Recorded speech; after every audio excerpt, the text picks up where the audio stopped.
Hello guys, welcome back to Kusuma YouTube channel. ಇವತ್ತಿನ ವಿಷಯ ಏನಪ್ಪ ಅಂದರೆ, ನಾನು ವೆಯ್ಟ್ ಲಾಸ್ ಮಾಡ್ಕೊಂಡಿದ್ದೀನಿ. ನಾನು ತುಂಬ ವೆಯ್ಟ್ ಗೇನ್ ಆಗಿದ್ದೆ ಇತ್ತೀಚೆಗೆ, ಒಂದು 4 ವರ್ಷ ಬ್ಯಾಕ್. ನಾನು ಅದನ್ನು ಕಂಟ್ರೋಲ್ ತರಲಿಕ್ಕೆ ತುಂಬ ಕಷ್ಟಪಟ್ಟಿದ್ದೀನಿ. ಮತ್ತು ಒಮ್ಮೆ ನಮಗೆ ವೆಯ್ಟ್ ಗೇನ್ ಆದರೆ, ಹೈಕ್ ಆಯಿತು ಅಂತ ಹೋದರೆ ನಾವು ಸ್ಟಾರ್ಟಿಂಗಲ್ಲಿ ಕಂಟ್ರೋಲಿಗೆ ತರಬೇಕು. ನಮ್ಮ ಎಷ್ಟು ವೆಯ್ಟ್ ಇದೆ ಅಂತೇಳಿ ನಮಗೆ ಗೊತ್ತಾಗುತ್ತಲ್ವ. ನಮ್ಮ ಡ್ರೆಸ್ ಹಾಕುವಾಗ, ನಮ್ಮ ಬ್ಲೌಸ್ ಹಾಕುವಾಗ, ನಾವೊಂದು ಕೂತು ಹೇಳುವಾಗ ನಮಗೆ ಒಂದು ಫೀಲಿಂಗ್ ಆಗುತ್ತೆ ನೋಡಿ. ಇಲ್ಲಾಂದರೆ ಎಲ್ಲಾದರೂ ವೇಟಿಂಗ್ ಮಿಷಿನ್ ಇದ್ದರೆ ವೆಯ್ಟ್ ನೋಡಿದ್ರೂ ಕೂಡ ತೊಂದರೆ ಇಲ್ಲ. ವೇಟಿಂಗ್ ಮಿಷಿನ್ ಇಲ್ಲ ಅಂದರೆ ನಾವು ಹಾಕ್ಕೊಳ್ಳೋ ಬಟ್ಟೆಯಿಂದ ಗೊತ್ತಾಗುತ್ತೆ, ಹಾಕ್ಕೊಳ್ಳೋ ಬ್ಲೌಸಿಂದ ಗೊತ್ತಾಗುತ್ತೆ. ಮತ್ತು ನಮಗೇನೆ ಒಂದು ಹೇಗೆ ಸರಿಯಾಗಿ ಕೂತು ಹೇಳಲಿಕ್ಕೆ ಕೂಡ ನಮಗೆ ಕಷ್ಟ ಆಗ್ತಾ ಇರ್ತದೆ. ಅದಕ್ಕೋಸ್ಕರ ನಮಗೆ ವೆಯ್ಟ್ ಏನಾಗ್ತದೆ ಅಂತ ಗೊತ್ತಲ್ವ, ಆವಾಗಲೇ ನಾವು ಕಂಟ್ರೋಲ್ ತರೋದನ್ನು ಕಲಿಬೇಕು. ಯಾಕೆಂದರೆ ಒಮ್ಮೆ ನಾವು ಏನಾದರೂ ಒಂದು 10 kg ಜಾಸ್ತಿ ಆದ್ವಿ ಅಂದ್ಕೊಳ್ಳಿ, ಜಾಸ್ತಿ ಆದರೆ ಅದನ್ನು ರಿಟರ್ನ್ ಬರಲಿಕ್ಕೆ ತುಂಬ ಕಷ್ಟ ಆಗ್ತದೆ. ಅದಕ್ಕೆ ತುಂಬ ವರ್ಕೌಟ್ ಮಾಡಬೇಕಾಗುತ್ತೆ. ಮತ್ತು ನಾವು ಏನೋ ಒಂದು ಊಟದಲ್ಲಿ ಕಂಟ್ರೋಲ್ ಮಾಡಿದ್ವಿ, ಅಥವಾ ಏನೋ ಒಂದು 10 ನಿಮಿಷ ವಾಕಿಂಗ್ ಮಾಡಿದ್ವಿ, ಅರ್ಧ ಗಂಟೆ ವಾಕಿಂಗ್ ಮಾಡಿದ್ವಿ, ಅದು ಸಾಕಾಗೋದಿಲ್ಲ. ಅದಕ್ಕೆ ತುಂಬ ಹಾರ್ಡ್ ವರ್ಕಿಂಗ್ ಮಾಡಬೇಕಾಗುತ್ತೆ ವೆಯ್ಟ್ ಲಾಸ್ ಮಾಡಲಿಕ್ಕೋಸ್ಕರ. ಅದಕ್ಕೆ ನಾವು ವೆಯ್ಟ್ ಗೇನ್ ಆಗುವ ಮುಂಚೆನೇ ನಾವು ಹಿಡಿಬೇಕು. ಒಂದು ಯಾವಾಗಲೂ ಫುಡ್ಡನ್ನು ಕಂಟ್ರೋಲಲ್ಲಿ ಇಟ್ಕೋಬೇಕು. ಪ್ರತಿದಿನ ನಾವು ಊಟ ಮಾಡುವಾಗ ಇದನ್ನು ತಿಂದರೆ ಎಷ್ಟು ನಾವು ವೆಯ್ಟ್ ಗೇನ್ ಆಗ್ಬೋದು ಅಂತ ಒಂದು ವಿಚಾರ ಮಾಡಬೇಕು. ಮತ್ತು ಎರಡನೇದು, ಪ್ರತಿ ಸರಿನೂ ನಾವು ಊಟ ಮಾಡಿ ಆದಮೇಲೆ ತಕ್ಷಣಕ್ಕೆ ಮಲಗೋದ ಅಥವಾ ನೀರು ಕುಡಿಯೋದ ಮಾಡಬಾರ್ದು. ಯಾವಾಗಲೂ ಪ್ರತಿದಿನ ನಾವು ಊಟ ಮಾಡಿದ ತಕ್ಷಣ ಮಲಗೋದು ಅಥವಾ ನೀರು ಕುಡಿಯೋದು ಎರಡು ಕೂಡ ಕೆಲಸ ಮಾಡಬಾರ್ದು. ಅದರಿಂದಾಗಿ ಕೂಡ ವೆಯ್ಟ್ ಗೇನ್ ಆಗುತ್ತೆ. ಮತ್ತು ನಮ್ಮ ಫುಡ್ಡು ತುಂಬ ಇಂಪಾರ್ಟೆಂಟ್ ಆಗುತ್ತೆ. ನಮ್ಮ ವೆಯ್ಟ್ ಲಾಸ್ ಆಗಲಿಕ್ಕೆ ಯಾವಾಗಲೂ ನಾವು ನೀರು ಇಂಪಾರ್ಟೆಂಟ್ ಆಗುತ್ತೆ, ಪ್ರೋಟೀನ್ ಇಂಪಾರ್ಟೆಂಟ್ ಆಗುತ್ತೆ, ಮತ್ತು ನಾವು ತಿನ್ನೋ ಫುಡ್ಡು ಜಂಕ್ ಫುಡ್ ಎಲ್ಲನೂ ಕೂಡ ಇಂಪಾರ್ಟೆಂಟ್ ಆಗುತ್ತೆ. ಜಂಕ್ ಫುಡ್ಡನ್ನು ನಾವು ಆದಷ್ಟು ಅವಾಯ್ಡ್ ಮಾಡಬೇಕು. ತಿನ್ನಬಾರ್ದು ಅಂತಲ್ಲ, ಬಾಯಿ ರುಚಿಗೆ ಒಂದೆರಡು ತಿನ್ನಬೇಕು, ಬಿಡಬೇಕು. ಮತ್ತು ನಾವು ಮೈದಾ ಅವಾಯ್ಡ್ ಮಾಡಬೇಕು, ಶುಗರ್ ಅವಾಯ್ಡ್ ಮಾಡಬೇಕು, ಎಲ್ಲ ನಮಗೆ ಆಯಿಲ್ ಫುಡ್ಡನ್ನು ಅವಾಯ್ಡ್ ಮಾಡಬೇಕು ಫಸ್ಟ್. ಎರಡನೇದೇನಪ್ಪ ಅಂದರೆ, ನಾವು ತಿನ್ನುವ ಊಟದಲ್ಲಿ ಪ್ರತಿ ಸರಿ ಕೂಡ ವೆಯ್ಟ್ ಲಾಸ್ಗೆ ಇಷ್ಟಪಡೋರು ಪ್ರೋಟೀನನ್ನು ಕಂಟಿನ್ಯೂ ಮಾಡಬೇಕು. ಪ್ರೋಟೀನನ್ನು ನಾವು ತಿನ್ನಬೇಕು. ಮೊಟ್ಟೆಯಲ್ಲಿ ಪ್ರೋಟೀನ್ ಸಿಗುತ್ತೆ, ಚಿಕನಲ್ಲಿ ಪ್ರೋಟೀನ್ ಸಿಗುತ್ತೆ, ಪನ್ನೀರಲ್ಲಿ ಪ್ರೋಟೀನ್ ಸಿಗುತ್ತೆ. ಹೀಗೆ ನಮಗೆ ತುಂಬ ಐಟಮ್ಗಳು, ಪ್ರೋಟೀನ್ ಐಟಮ್ಗಳು ನಮಗೆ ಸಿಗ್ತಾ ಹೋಗ್ತದೆ. ಅದನ್ನು ನಾವು ಯಾವಾಗಲೂ ಪ್ರೋಟೀನನ್ನು ಒಂದು ಟೈಮ್ ಆದರೂ ನಾವು ತಿಂತಾ ಇರಬೇಕು. ಡೈಲಿ ನಾವು ಊಟದ ಜೊತೆಗಾದರೂ ಸರಿ, ಹಾಗೆ ಆದರೂ ಸರಿ, ನಾವು ಪ್ರೋಟೀನನ್ನು ಒಂದು ಟೈಮಿಗೆ ತಿನ್ನಬೇಕಾಗುತ್ತೆ ವೆಯ್ಟ್ ಲಾಸಿಗೋಸ್ಕರ. ಮತ್ತು ಎರಡನೇದು, ನಾವು ನೀರನ್ನು ತುಂಬ ಕುಡಿಬೇಕಾಗುತ್ತೆ. ನಾವೀಗ ತುಂಬ ಹಸಿವೆ ಆಯಿತು, ನಾವು ಬಂದು ಬೇಗ ಊಟ ಮಾಡಿ ನಾವು ನೀರು ಕುಡಿದ್ವಿ ಹೇಳಿದರೆ ಅದು ವೆಯ್ಟ್ ಲಾಸ್ಗೆ ಸಾಧ್ಯನೇ ಇಲ್ಲ. ವೆಯ್ಟ್ ಲಾಸ್ ಆಗಬೇಕಂದ್ರೆ ನಾವು ಊಟಕ್ಕಿಂತ 1 ಗಂಟೆ ಮೊದಲು 1 ಗ್ಲಾಸ್ ನೀರನ್ನು ಕುಡಿಬೇಕು.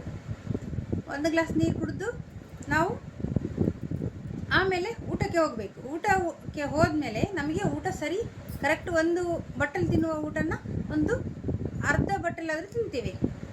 ಹಾಗೆ ನಾವು ಊಟಕ್ಕೆ ಮೊದಲು ನಾವು ಹಸಿವೆಯಾಗಿ ನಾವು ಊಟಕ್ಕೆ ಅಂತ ಡೈರೆಕ್ಟ್ ಹೋಗುವಾಗ ನಮಗೆ ಊಟ ತುಂಬ ಹಿಡಿತದೆ, ಹೊಟ್ಟೆ ಹಸಿವೆಯಾಗಿರ್ತದೆ, ಟೇಸ್ಟ್ ಕೂಡ ಆಗಿರ್ತದೆ.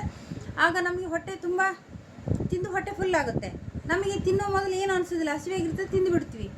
ಆಮೇಲೆ ಅನಿಸ್ತದೆ, ನಾನು ತಿಂದುಬಿಟ್ಟೆ, ಎಷ್ಟು ವೆಯ್ಟ್ ಏನಾಗ್ತದೆ ಅಂತ. ನಾವು ಒಂದು ಬಟ್ಟಲು ಊಟ ತಿನ್ನೋದ್ರಿಂದ ನಮಗೆ ಒಂದು ಊಟಕ್ಕೆ 200 ಗ್ರಾಮ್ನಷ್ಟು ನಮಗೆ ಫ್ಯಾಟ್ ಜಾಸ್ತಿ ಆಗ್ತದೆ ಒಂದು ಸರಿಗೆ. ಅದರಲ್ಲಿ ಅಷ್ಟು ಕ್ಯಾಲೋರಿ ಇರುತ್ತೆ ರೈಸಲ್ಲಿ. ಚಪಾತಿ ರೈಸ್ ಅಂತ ಬಂದರೆ ಚಪಾತಿಯಲ್ಲೂ ಸೇಮ್ ಬರುತ್ತೆ, ರೈಸಲ್ಲೂ ಕೂಡ ಸೇಮ್ ಬರುತ್ತೆ. ನಾನು ಅದನ್ನು ಎರಡೂ ಕೂಡ ಕನ್ಸ್ಯೂಮ್ ಮಾಡಿ ನೋಡಿದ್ದೇನೆ. ಆಮೇಲೆ ಪನ್ನೀರು, ಮೊಟ್ಟೆ, ಚಿಕನ್, ಇದರಲ್ಲಿ ಯಾವುದಾದ್ರೂ ಬೇಕಾದರೂ ನೀವು ಪ್ರೋಟೀನಿಗೋಸ್ಕರ ತಿನ್ಬೋದು. ಮತ್ತು ಬೆಳಗ್ಗೆ ನಾನು ಎದ್ದ ತಕ್ಷಣ ನನ್ನ ರೂಟೀನ್ ಹೇಗಪ್ಪ ಅಂದರೆ, 1 ಗ್ಲಾಸ್ ಬಿಸಿನೀರು ಕುಡಿತೇನೆ, ಮತ್ತು ಒಂದು ಕಟ್ ಮಾಡಿದ್ದ ಬೂದುಗುಂಬಳಕಾಯಿ ಪೀಸ್, ಮತ್ತೊಂದು ಸೌತೆಕಾಯಿ ಪೀಸ್, ಮತ್ತೊಂದು ಹಾಲುಗುಂಬಳಕಾಯಿ, 2 ಒಂದು ಬೂದುಗುಂಬಳಕಾಯಿ, ಒಂದು ಸೌತೆಕಾಯಿ, ಮತ್ತೊಂದು ಕುಂಬಳಕಾಯಿ, ಹಸಿರು ಕುಂಬಳಕಾಯಿ ಇಷ್ಟು ಉದ್ದ ಬರುತ್ತಲ್ವ ಅದು ಕುಂಬಳಕಾಯಿ 3 ಮತ್ತು 1 ನೆಲ್ಲಿಕಾಯಿ, ಇದು 4 ಹಾಕಿ ನಾನೊಂದು ಡ್ರಿಂಕ್ಸ್ ರೆಡಿ ಮಾಡ್ತೇನೆ. ಬೆಳಿಗ್ಗೆ ಎದ್ದು 1 ಗ್ಲಾಸ್ ಜ್ಯೂಸನ್ನು ಮಾಡ್ತೀನಿ. ಜ್ಯೂಸನ್ನು ಮಾಡಿ ಬೆಳಿಗ್ಗೆ ಎದ್ದ ತಕ್ಷಣ ನಾನು ಖಾಲಿ ಹೊಟ್ಟೆಗೆ ಅದನ್ನೇ ಕುಡಿಯೋದು, ಬೇರೆ ಏನು ಕುಡಿಯೋದಿಲ್ಲ. ಅದನ್ನು ಕುಡಿದು 2 ಅವರ್ ಏನು ತಿನ್ನಬಾರ್ದು. ಏನು ತಿನ್ನದಿದ್ದರೆ ನಮಗೆ ಹೊಟ್ಟೆ ಫುಲ್ಲಾದ ಫೀಲಿಂಗ್ ಬರ್ತದೆ, ನಮಗೆ ಹಸಿವು ಕೂಡ ಆಗೋದಿಲ್ಲ ಅಷ್ಟು ಬೇಗ ನಮಗೆ ಹಸಿವು ಕೂಡ ಆಗೋದಿಲ್ಲ. ಆಮೇಲೆ ನಾವು ಬೆಳಿಗ್ಗೆದ್ದು ಬ್ರೇಕ್ಫಾಸ್ಟ್ 2 ದೋಸೆ ತಿಂತಿದ್ವಲ್ವ, 1 ದೋಸೆ ತಿನ್ನಬೇಕು. ಮಧ್ಯಾಹ್ನ ಊಟನ ಈಗ ನಾವು 2 ಚೌಟ್ ಹೇಳ್ತಾರಲ್ವ ಸ್ಪೂನಲ್ಲಿ, ಅದು 2 ಕೈ ಹಾಕ್ಕೊಳ್ತೀವಿ ಅಂದರೆ ಅದರಲ್ಲಿ 1 ಕೈ ಹಾಕ್ಕೋಬೇಕು. ಮತ್ತು ನೈಟ್ ಊಟಕ್ಕೆ ನಾವು ಸ್ವಲ್ಪ ಅನ್ನನೇ ಊಟ ಮಾಡ್ಬೋದು, ಆದರೆ ನಾವು ಟೈಮಿಂಗ್ ಫಿಕ್ಸ್ ಮಾಡಬೇಕು. ಬೆಳಿಗ್ಗೆ 9 ಗಂಟೆ ಒಳಗೆ ನಾಷ್ಟ ಆಗಬೇಕು, ಮಧ್ಯಾಹ್ನ 1 ಗಂಟೆ ಒಳಗೆ ಊಟ ಆಗಬೇಕು, ಸಂಜೆ 7 ಗಂಟೆ ಒಳಗೆ ಊಟನ ಮುಗಿಸಿಬಿಡಬೇಕು. ನಾವು ಜಾಸ್ತಿ ಲೇಟ್ ಮಾಡಿದಷ್ಟು ನಮಗೆ ಫ್ಯಾಟ್, ನಾವು ಮಲಗೋದು ಬೇಗ ಮಲಗಿದ್ವಿ ಅಂತ ಹೇಳಿದರೆ ಫ್ಯಾಟ್ ಏನು ಆಗ್ತಾ ಹೋಗ್ತದೆ. ಅದಕ್ಕೋಸ್ಕರ ನಾವು ಫ್ಯಾಟ್ ಜಾಸ್ತಿ ಆಗಬಾರ್ದು, ನಾವು ವೆಯ್ಟ್ ಲಾಸ್ ಮಾಡಲಿಕ್ಕೆ ಇಷ್ಟಪಡೋರು 7 ಗಂಟೆ ಒಳಗೆ ಊಟನ ಮುಗಿಸಿಬಿಡಬೇಕು.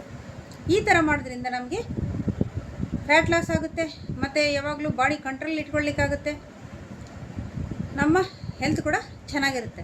ನಾವು ಒಮ್ಮೆ ಇದು ದಪ್ಪ ಆದ್ವಿ ಅಂತ ಹೇಳಿದರೆ ಅದನ್ನು ರಿಟರ್ನ್ ತರಲಿಕ್ಕೆ ತುಂಬ ಕಷ್ಟ ಇದೆ, ತುಂಬ ಹಾರ್ಡ್ ವರ್ಕ್ ಮಾಡಬೇಕಾಗುತ್ತೆ. ಅದಕ್ಕೋಸ್ಕರ ನಾವು ಯಾವಾಗಲೂ ಒಂದು ಲಿಮಿಟಲ್ಲಿ ಇದ್ಕೊಂಡು ಎಲ್ಲವನ್ನು ನಾವು ನೋಡ್ಕೋಬೇಕು. ಮನೆಯನ್ನು ಮೇಂಟೈನ್ ಮಾಡ್ಕೋಬೇಕು, ಡ್ಯೂಟಿಗೆ ಹೋಗಬೇಕು, ಆಫೀಸಿಗೆ ಹೋಗಬೇಕು, ಮತ್ತು ಮನೇಲಿ ಕೆಲಸನೂ ಮಾಡಬೇಕು, ಮಕ್ಕಳು ನೋಡ್ಕೋಬೇಕು. ತುಂಬ ಹೆಣ್ಮಕ್ಳಿಗಂತೂ ತುಂಬ ಕಷ್ಟ ಇರ್ತದೆ. ಆದರೆ ನಾವು ನಮ್ಮ ಬಗ್ಗೆ ಕೂಡ ಒಂದು ಸ್ವಲ್ಪ ನಿಗಾ ಇರಬೇಕು.